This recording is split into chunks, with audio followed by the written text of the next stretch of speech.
Hey guys, Coldbrew here. Welcome back to another video. Skeletor is now out. We all have access to him on the 7-day login. I'll just go and max this guy out. I won't do his skills though, or masteries. Maxing him out, I mean the levels, get him to level 16, see how he performs with that. Why am I not skilling him up? Why am I not giving masteries? I want to see how he affects your team based on just the factor of levels. This is the easiest way to upgrade a champion, get their levels up, get them to 6-star.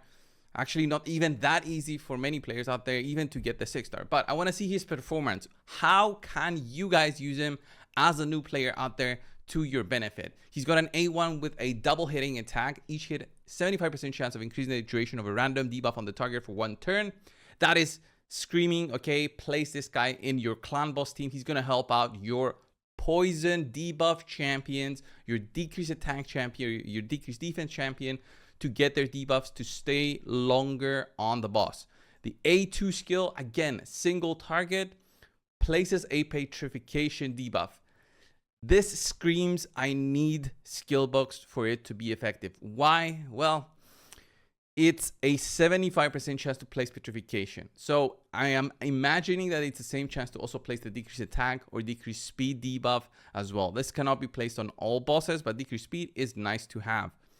So whenever petrification debuff is removed or expires on an enemy, 50% chance to place decreased speed as well. So this again screams, please use this as, you know, a control skill slash, well, for the clan boss, let's say the decreased attack is going to be there, but it's a very long cooldown of 5 turns, which needs 5 books here, 4 books here, and then another 4 books here, 13 books in total for him to be effective.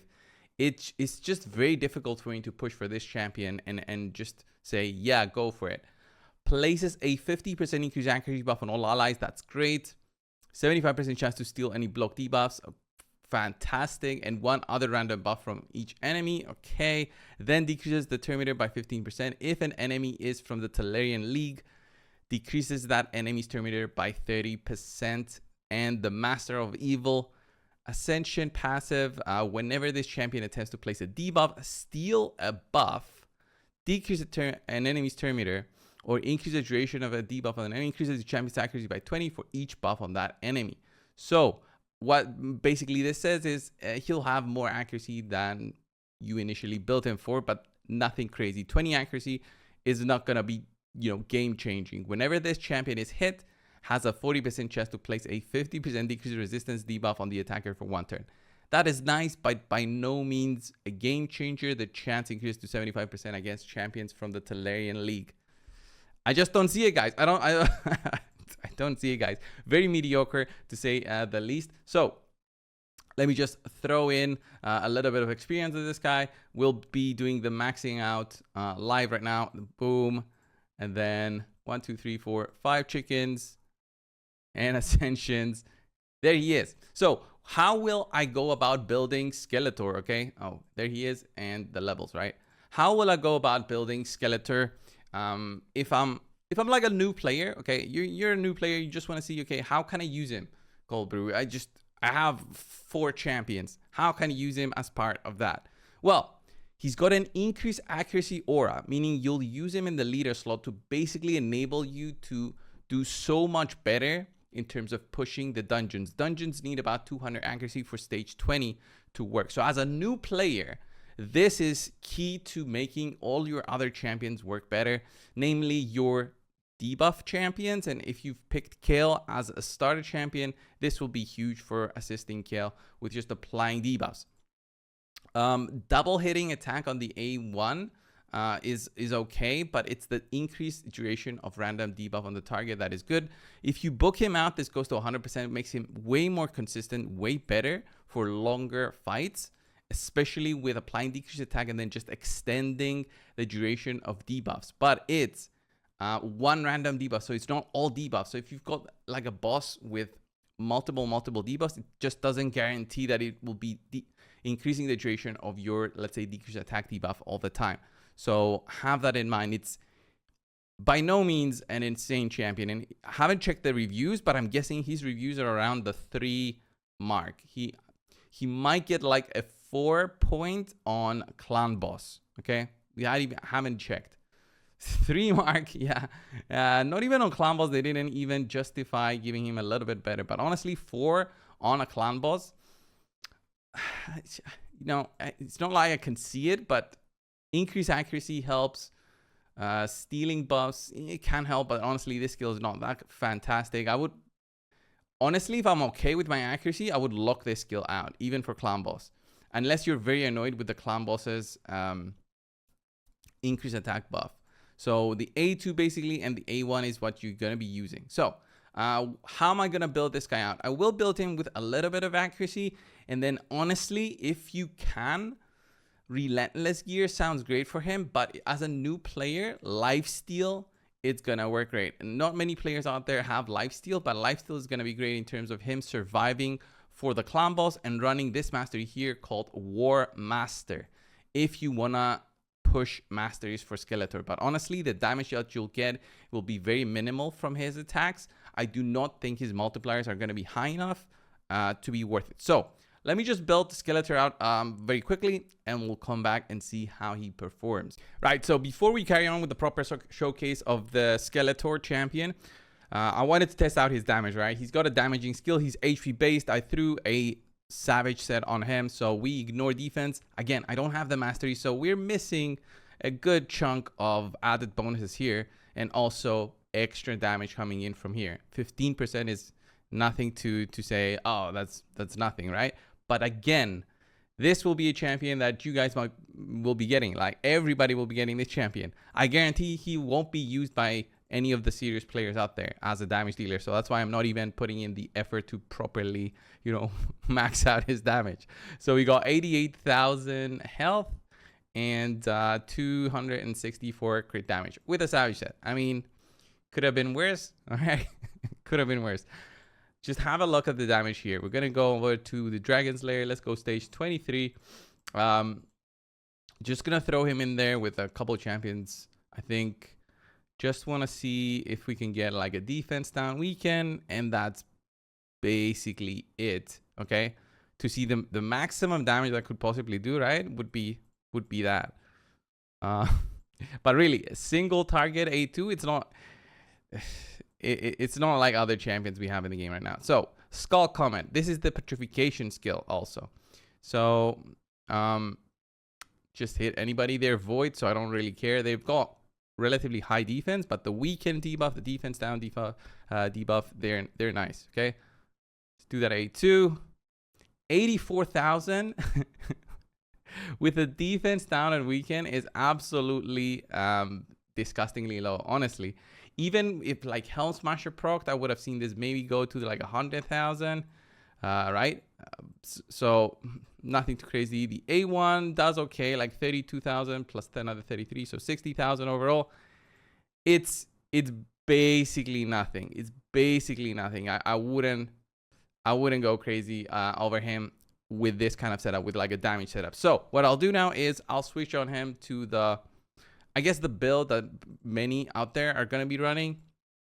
And my guess would be like a higher accuracy, higher speed kind of setup, and then basically focusing on that, on him being a utility champion rather than anything else. So let's do that.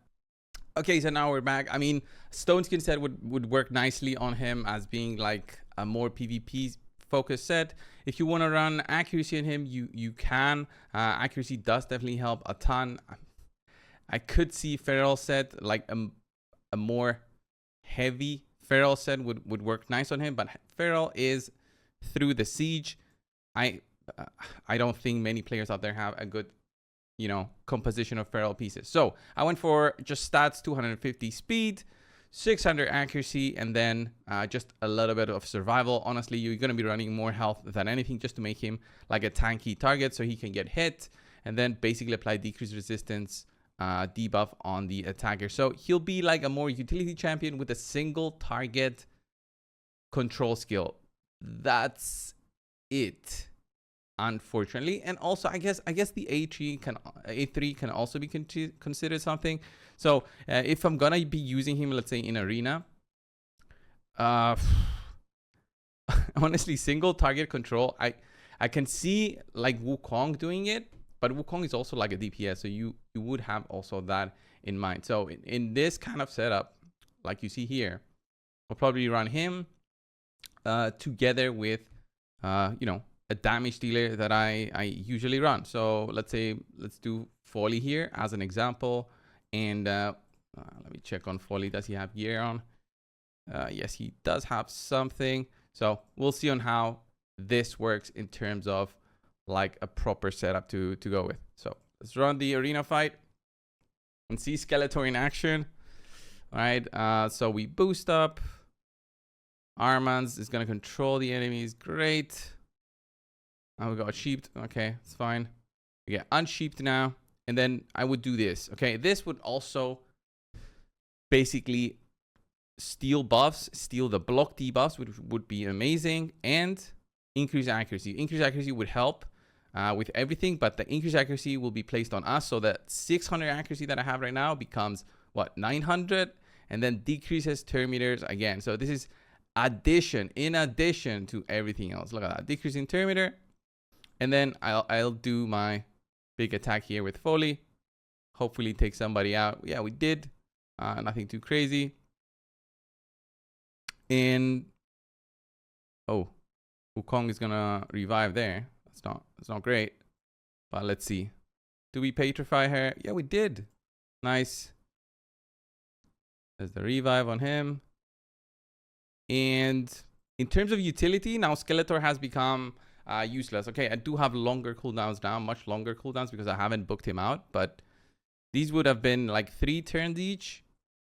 Still quite long. And then his A1 basically does nothing for PvP. So that's unfortunate. Do this. Control them again with Armands. It's basically an Armand show rather than Skeletor show, because that's the truth. Skeletor becomes useless after you do your first skill in terms of PvP. He doesn't have anything going for his A1 to help with PvP. Like if I compare him to Armands, Armands has something in there that helps, but it's not the same. Okay, let's remove some buffs there. I want to try, you know, another fight maybe that goes a little bit differently. Let's say I had like a different kind of setup going. I could see this maybe going better, but the fact it remains that you're either going to run him as your one support and then let's say not use Armands, or let's say do like this team. Let's say not have Armands and have him. You should be able to sufficiently come in, speed boost, and then turn meter control, so much higher speed on Skeletor to be in tune, and then have something that can apply like a defense down, because you'll be removing, let's say, block debuffs and additional 1 buff, and then be doing your damage here. So if I had my Lydia, for example, here, I'll be doing you know, the defense down weekend and then doing the damage. So let me boost Skeletor a little bit on looking at him like with the higher speed, and we'll be right back. So guys, a different kind of setup right now. We're going to be running Arbiter. Going to have Skeletor speed tuned with Arbiter. The whole idea here is he's going to be the one that is just controlling the enemies, and that's basically it. So a turn meter boost, and then a control of the enemy's turn meter for about 30%. He doesn't attack them or anything, so there's no way to stun them or some additional control. So it's just turn meter control that he has with his A3 skill, which is also not that great because they have to be Tellarian for this to be 30%. So lots of conditions for him to be actually better than he is. So a defense down weekend can be any defense down champion. Lydia works great. And then we also have Foley there for the damage. And that's basically it, okay? It's going to be your damage dealer. So imagine like a team like this. Your speed booster goes first. You have Skeletor go next. Decrease of the turn meter. Let's see. Defense down and weekend if we can. And then your damage dealer goes, which for me is Foley. Hopefully, we're actually gonna kill them off here. So see, we do that, but basically Skeletor's use here was, as any other champion would be, either a turn meter booster or, you know, a defense, not turn meter booster, but an accuracy booster plus turn meter booster would do, or accuracy booster or decreased turn meter booster. That's basically his utility there. And if not everybody died there, he could have used his A2 next so that he can actually hopefully petrify a target. With the increased accuracy buff, things just benefit you a ton in terms of just maneuvering through resistance. And that's basically Skeletor, guys. Again, I will not be getting this guy skills up and masteries. I believe he has no real use unless we see it with Petrify coming into the future. Okay, that is it. When we do get the blessing for him, the 5-star blessing, I do recommend you guys, if you don't have any champion with the blessing yet, Brimstone works. You throw him in your clan boss team and it's gonna be doing good amount of damage to help you out for now. Okay, so don't stress too much. Thank you guys for watching. Subscribe. I'll see you in the next one. See ya.